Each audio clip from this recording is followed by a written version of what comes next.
Hi viewers, let's see the app we are going to develop in the next couple of lessons.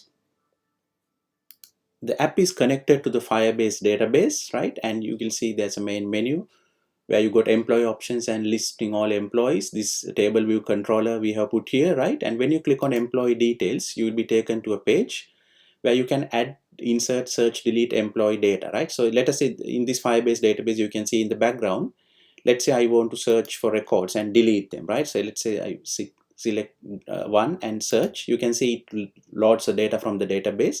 And let's say if I delete it, right, it deletes the data from the Firebase real-time database. That's awesome, right? So let's start. Let's say if you want to insert a new record, right? So you can say employee number one, let's say Anne, right? And let's say a salary of 50,000, right? And let's say Anne is from Melbourne, right?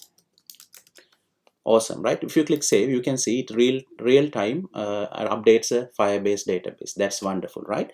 That's about search and delete. And let's say if you want to change the salary of J, right? So you say you can search for J first using the app, right? Let's say you search and it says salary of J is 30,000. Let's say you want to make it to 40,000, right? Let's say you're going to make it, change it to 40,000 and just click save, right? You will see that it gets updated in the real-time database. That's awesome. That's wonderful. So save, delete, search functions are working. Not only that, you can just go and change a few stuff. Let's see. Awesome. So then once you are done with that, you can swipe it and list all the employees, right? That's another feature of the app we are going to develop. So you can see the data.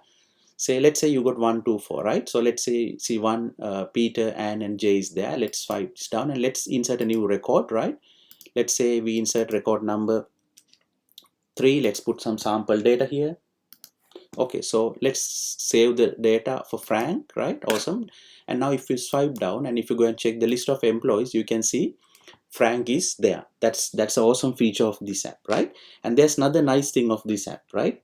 Another awesome feature. So if multiple users, just assume if multiple users are viewing this app, right? The app you are going to develop has real-time synchronization features, right? Just assume these are two users using the app, right? And if one user add a new employee, let us say a new employee record, let's go to the bottom, say employee record 5, let me put the data first. So just assume if one user save, see what will happen to the other user phone, right? So if I click save Mary's details, awesome. See, the database got updated and on real-time synchronization, the next user will see the data being inserted, right? So that is an awesome feature of this app you are going to develop. But it's very important that you have to make sure to look at the next couple of lectures in Firebase database programming, that is part 2, part 3, until we complete this app. It explains all the theory and the practical knowledge which you need to know about developing this app, right? Okay friends, we are very excited to show you how to develop this app practically, and let's do it now. Okay viewers, so the following is the outcome of this part of the lesson. When you complete this part of the lesson, your app will look like this until you complete the other parts of the lesson. So it will give you an interface like this, right? Where you can save the data and the data will be going into the database, right? So let's quickly, so basically you enter some data and once you click the save button, right? When you click the save button, it will give a message and it will save the data successfully, right? And you can see the data is going to the database, right? But after you complete this lesson, make sure to go and look at the next lessons in order to complete the full app demonstrated earlier. Employees, then inside that I got couple of employees. So why did I do that? What I'm going to do now in my code is, okay, so I'm going to say, okay, in my database, refer to the first child called employees, because I got a first child called employees in my document database. So I'm going to say, okay, it's like the table in a normal relational database. You can consider this like the table of the relational database, but these are documents, right? Then the child. So the child is either number employee 1 or employee 2 or employee 3, right? So for that, I'm going to hard code it for now. I'm going to say, okay, my child is, okay, at, let us say, hard code and say, okay, employee number 3, right? And then for employee number 3, I just want to give the values, right? Let's say I'm going to create some NS strings, right? And let's say emp name, right? And I'm going to give some sample data. Let's say I had who are the employees I had? I had Anne, John, let's say Frank, right, for example. And then I'm going to add some other details like salary and the other stuff. So I add some sample data like in variables. So what I'm going to say is, as values for employee 3, I'm going to say okay, because I would like to maintain the same fields, right? So okay, name, address, salary. So basically name, address, salary. So when I set the values, I would say okay, name. Okay, name is going to be the name I want to store, right? So likewise, I'm going to add multiple, like not only the name, I'm going to add the salary and the address. So this is how you set the multiple values. So it's key value pairs. If you look at your database, it's basically children are key value. So you give the key value pairs, name, salary, whatever you want to display, right? Awesome. Okay guys, let's see what's going to happen by running this and clicking the save button. What I would like to do is I would like to put a log message, right, after this, telling that save successful, right? Just for my reference, I would like to put a log message, right? Okay, so let's run this now. So let's run this now, and also let's keep the database in a site, right? And then let's run this, right? Let's see what's going to happen. Let's see whether there are any errors in first place, right? Whether it works, right? Okay, it loaded, right? And then what I'm going to do next is going to check no errors. So keep the database also open from a side, the Firebase, right? And let's click the save button, because I have hard coded. I'm not getting data from the text boxes, right? I just hard coded. So when I click save, it should just write that data, right? So I can see something happen. Let's expand and see, right? Awesome, right? So it's working. So the hard-coded data is going to the database. You can see, right? This is a document-oriented database, right? So what I had to do now, instead of hard coding, I want to get the data from the text boxes. So let's do it now, right? Let's get the data from the text boxes. So how do you get the data from the text boxes? Is you will go to your storyboard, right? And then you will click on a text box, right? Then you will say click on the assistant editor, right? And then you will drag each text box, right? And then you will give a name, outlet name, let us say txt emp number, right? And you will say connect. Likewise, you'll be dragging all 4 text fields one by one, right? So you will drag this and you will say txt employee name, right? Likewise. So I have fast forwarded, but you have to make sure you drag all 4 one by one, right? So I have added them fast forwarded, right? emp address. Make sure you add all 4 of them, right? So I got the 4 text boxes, right? Awesome. Then what I'm going to do is, in my view controller, what I can say now is, instead of hard coding the data, I can retrieve them from the from that property, right? What's it? txt emp name, right? There's underscore because there's a mapping from the property to instance variables. So you have to look at our previous lessons about properties and instance variables for you to understand that, right? So dot text. So I'm getting the data now from the text fields, right? So instead of hard coding, I'm going to get these 2 as well, right? Okay, so I got the name, salary, and the address. Let's run and see what's going to happen now, right? So let's run once again, right? And let's also keep let's see whether it's giving any errors or any problems, right? And after the changes, and then let's also keep the database open, right? Let's keep the database open from a side. Okay, so let's put some sample data now. Let's put employee number 4 and some sample data. Okay, so let's click the save button, right? Okay, now the thing is this, right? So it changed Frank's data, right? Why? Because it updated actually. So what happened was, see, I have hard coded the employee number. So instead of hard coding this, I have to get that also from the text field, right? So instead of hard coding, I have to get that also from the emp number from the employee number text field, and just make sure to pass this here instead of hard coding that, right? Let's run this now.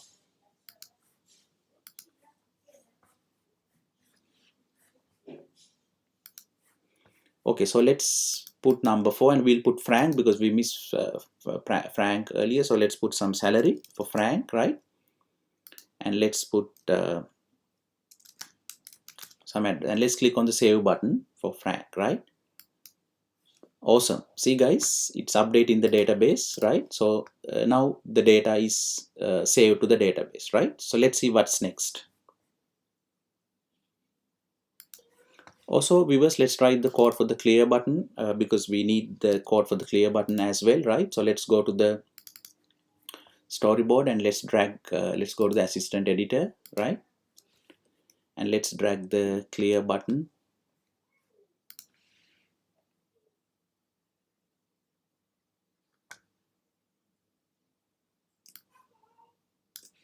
Let's say clear clicked, and let's write the code for the clear button, right? Okay, so I wrote the code for the clear button. It is this. Let's run the code now. So if I got some data here, let's say some data, right? I'm just putting some data to see whether it will clear, right? So let's say clear. Awesome, it clears. And when it clears, I also want to move the cursor to the first text box. So let's do it now, right? So the command is on the text box, you call the become first responder method, and let's see whether it works. You clear. Awesome, the cursor has moved, right? And one more thing, when I click save, when the data is saved, I also would like to clear the screen, right? So the best thing is I'm going to make this into a method, right? So that I can call it from the two places, right? So I'm going to put this as a method. Let's say return type is say void, right? Let's say I'm going to call it as clear screen method, right? Okay, and then I'm just going to put this part, cut them and put it here. And from here, I'm just going to call that method, right? Just call this new method. So this is how you call the method, right? And the save method I'm going to call when once save is successful, right? Save successful, I'm just going to clear the screen, right? So now it clears the screen as soon as it saves the data as well, right? So let's run this.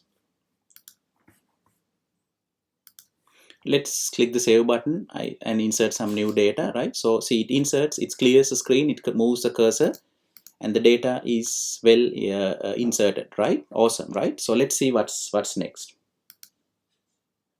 Okay, so one final thing before we move to the next session.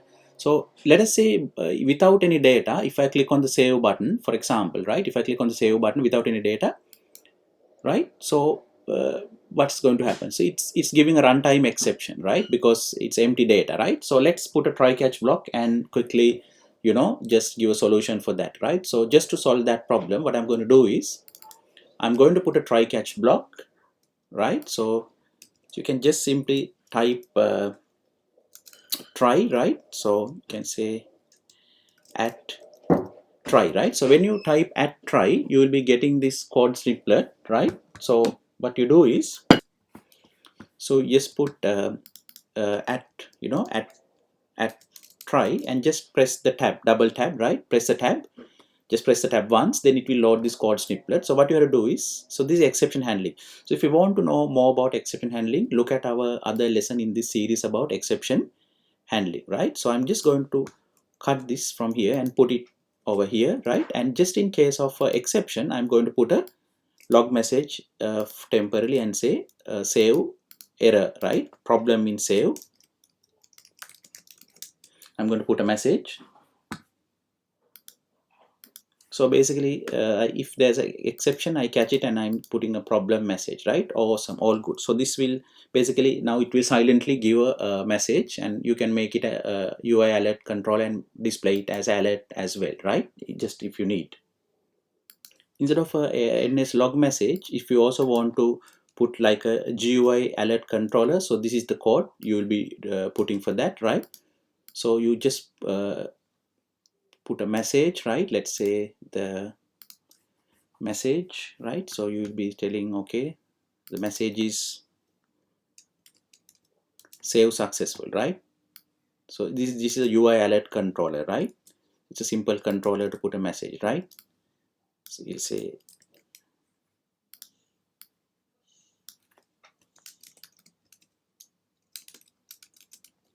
right, save message, save successful, right, and just a OK button, right, and then you display it. And just in case of a exception, you will put the same thing, right, you will say save unsuccessful, right, problem in save un. So this is just extra thing, right, okay, right. Okay, let's run and see this now, right? So let's save the data. Okay, so let's click on the save message, right? Say it says save successful, awesome, right? And also the new employee has been added to the Firebase database. Okay, let's see what's next. Okay, viewers, we finished the practical demonstration for this session. So we wrote data to the Firebase real-time database. We did some practicals. You can find the link to download the source code for the projects done in this session in the relevant download section in this series, right? Reference was Apple Developer Docs. What's next? It's very important to have a look at the next lesson to complete this app, right? So, and have a look at our other videos on Firebase as well, right? Have a look at other videos on Objective-C. Also make sure to have a look at other series on machine learning, artificial intelligence, data science, IoT in this series, right? Okay, friends, so we are very excited to see you in the next lesson to complete this app, and see you in the next lesson.